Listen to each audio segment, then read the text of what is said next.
He's on the tour board, so you're really involved in the business of golf, which we're going to talk a little bit about.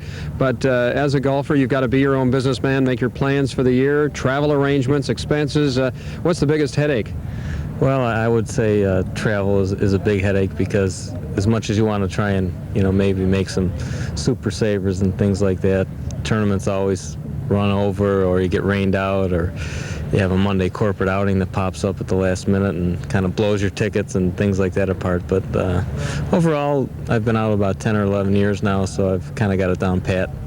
What is your role on the tour board? Is that really running the business of the tour?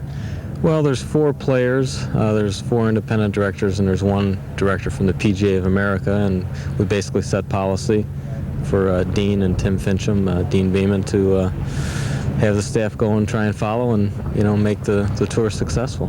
What are some of the issues you've had to deal with?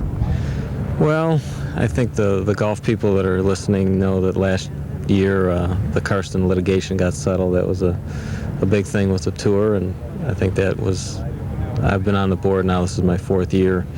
It started prior to me getting on the board, so it was a long drawn out issue, and we're glad that it's behind us. So that was probably the biggest issue.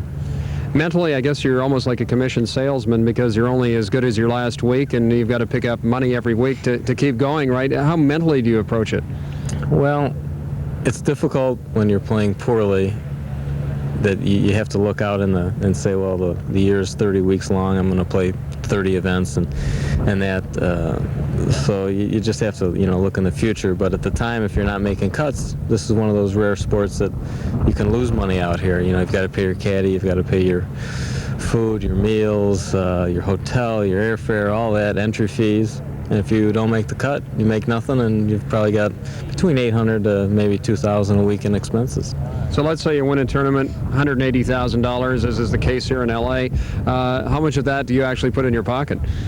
Well, the caddy gets, on a win, usually you give him about 10%. That's about standard out here. So he'd get $18,000 off the top.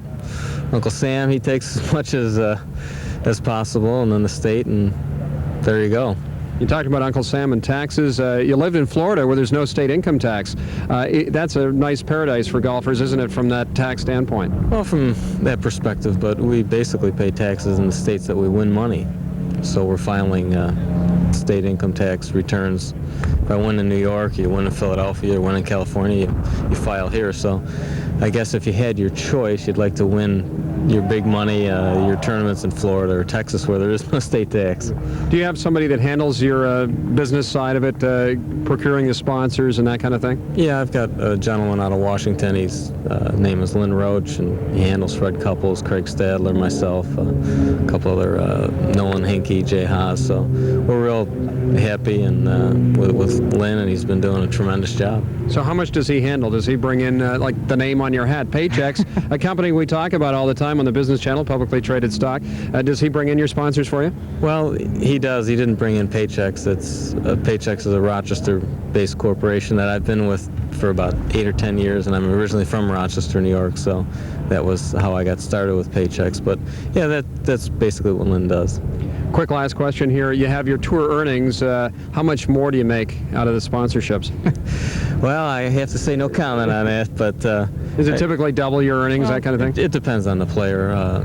Some players don't make very much, and other guys, make a tremendous amount off the golf course. But, it just matters on what you've done out here and how you've done it, really. Jeff, good luck. Thanks. Okay, thank you. My guest, Jeff Sluman, on the PGA Tour on the Business Channel.